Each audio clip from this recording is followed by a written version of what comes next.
Hi friends, hope you are doing well. Indian economy has been growing at 6-7% and is also expected to maintain this pace.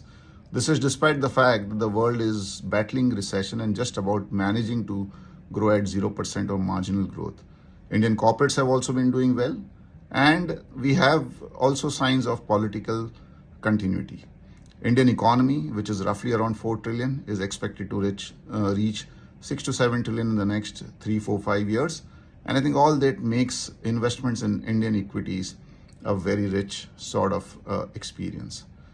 To understand this and a lot more, PMS AIF World is organizing a phenomenal conference which is slated to be held February 23rd and 24th, where you will get an opportunity to hear from the best of best experts.